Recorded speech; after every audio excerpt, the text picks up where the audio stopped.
Thank you, Mr. Chairman, for the presentation.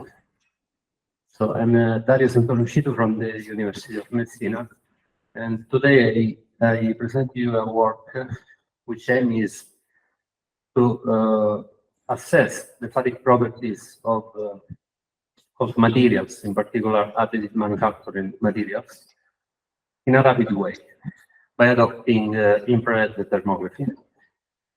As you know, if we want to perform a fatigue characterization campaign, we have to take, according to the standard, about 25 specimens, and then we have to test it in a frequency, with a frequency of 10 Hertz if you are testing metals, or a lower frequency, I think up to 5 Hertz for plastic materials, applying a constant amplitude stress level, a series of constant amplitude stress level, and then we obtain the SN curve of the material with the fatigue limit.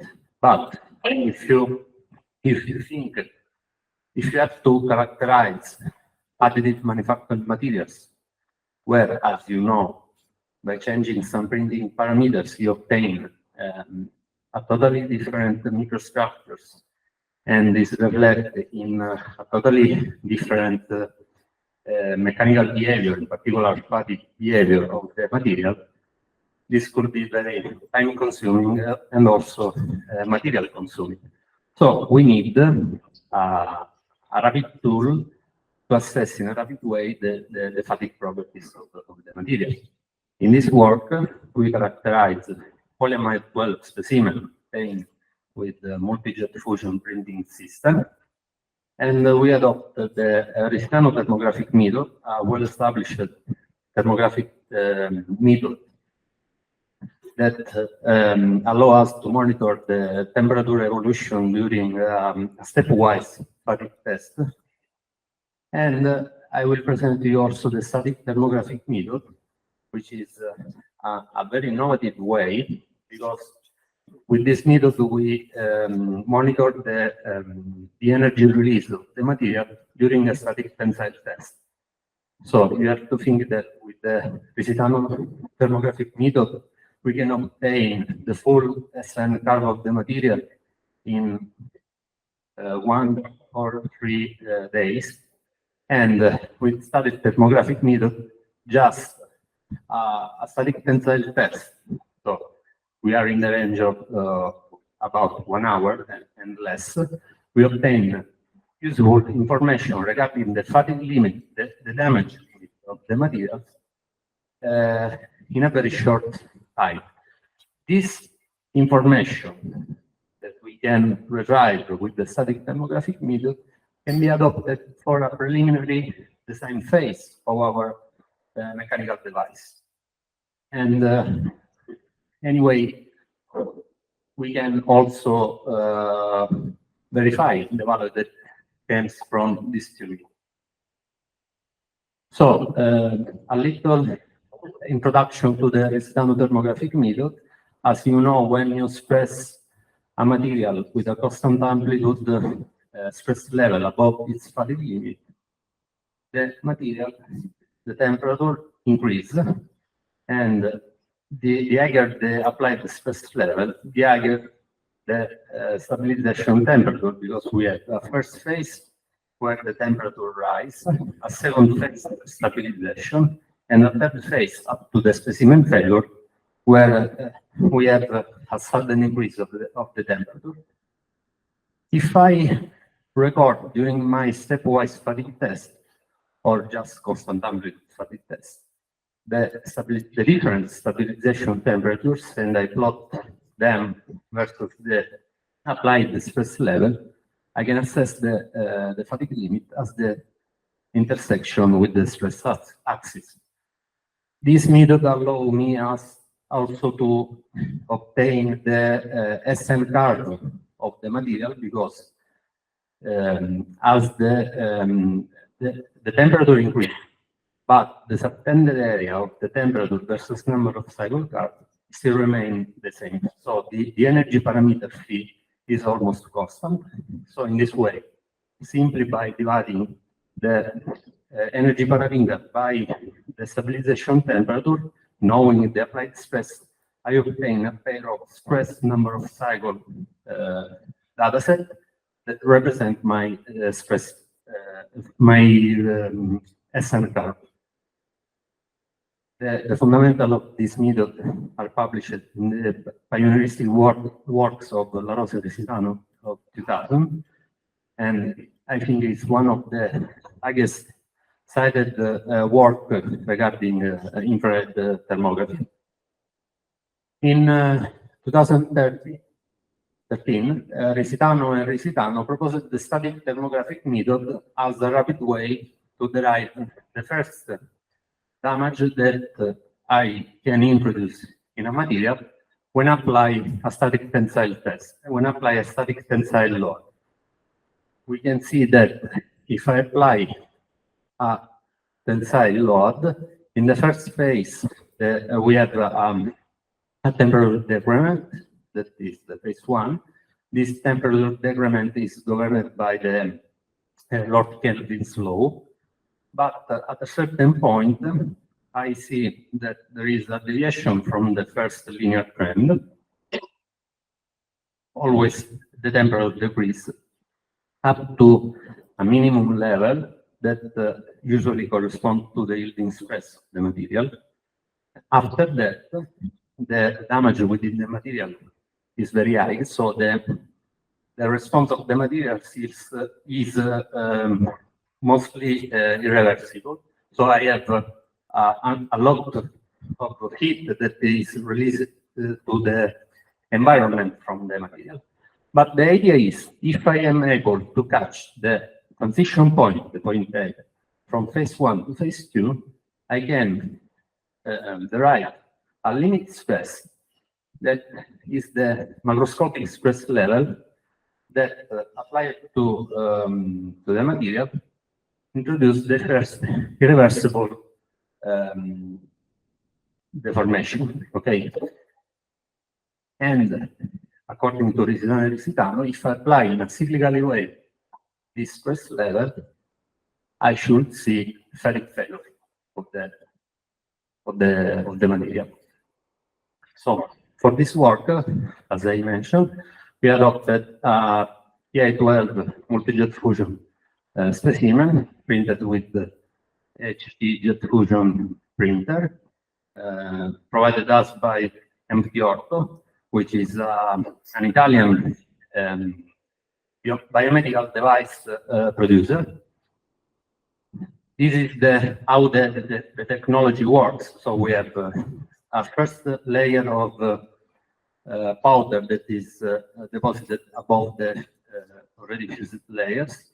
Then we have the spray of the fusing and the tail agent, and we have the infrared energy that allow us to sinterize the powder. And finally, we obtain our layer. Okay. So the specimens are very tiny because we want to assess the fatigue limits adopting a few amount of material instead of classical standard. The printing direction is Z, the z-axis, and the cross-section is 15 square millimeters. Regarding the experimental setup, we adopted a pneumatic fatigue machine, the rapid fatigue machine developed by Know-How. Know-How is a University of Messina spin-off, which aim is to develop this kind of setup test system. And as you can see, the development of this machine is conducted in partnership with Ital Sigma, an Italian manufacturer of testing system.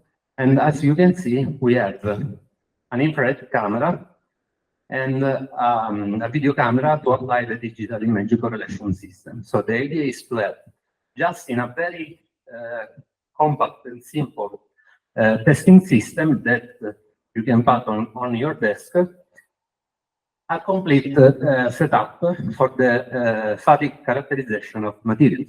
This idea is patented by Italian law.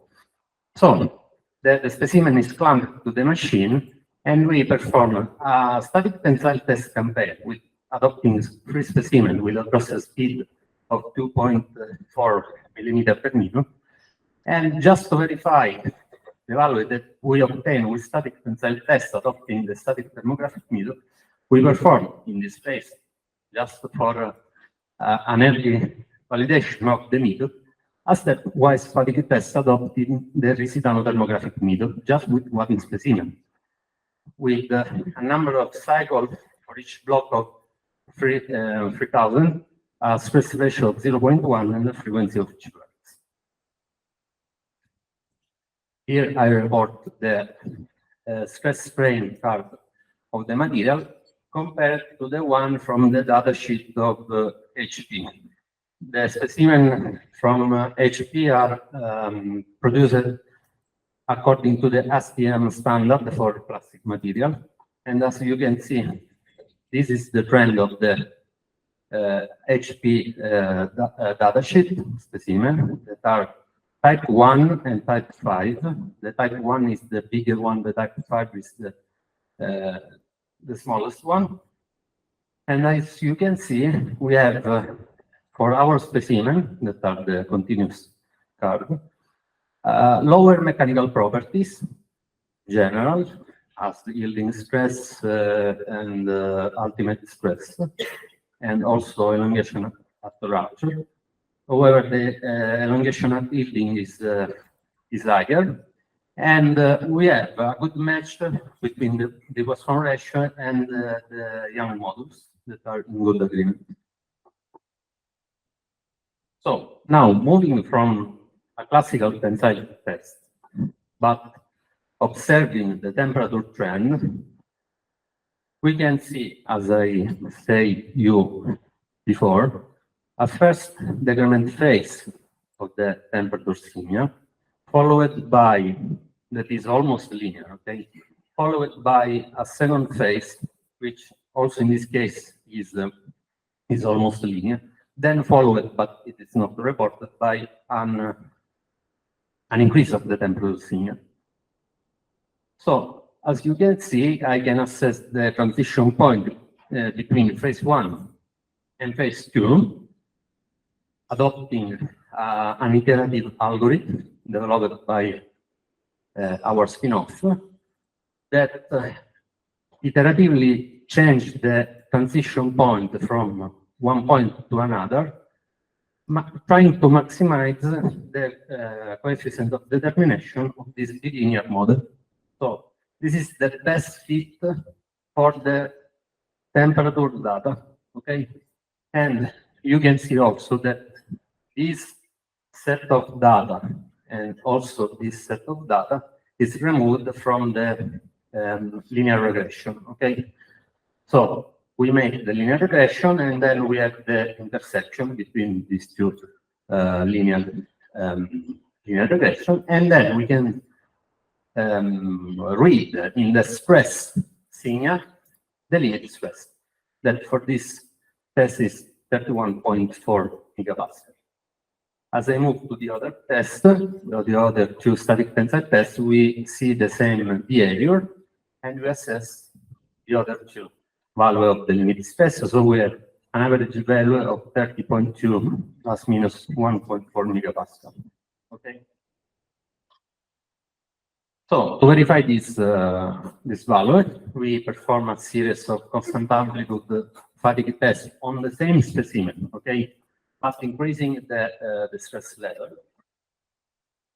And as you can see, this is the first increment phase followed by the stabilization temperature. So if I plot the stabilization temperature versus the stress amplitude, I have a bilinear trend with a knee region.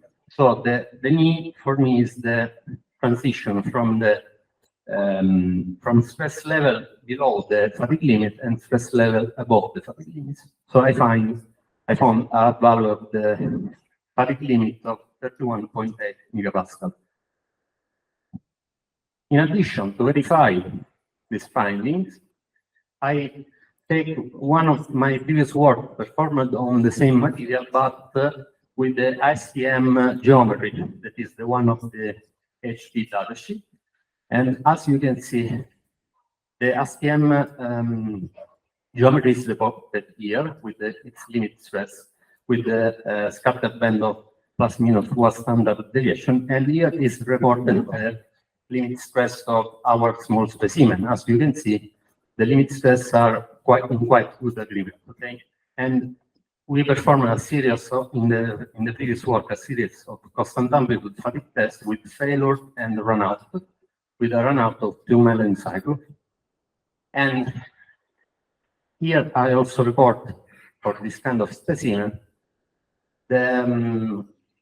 some images of the failure surface. Okay, and as you can see, we have a lot of defects, even with the huge dimension. So this can be the because we have this kind of failure in static tensile regime and in fatigue failure.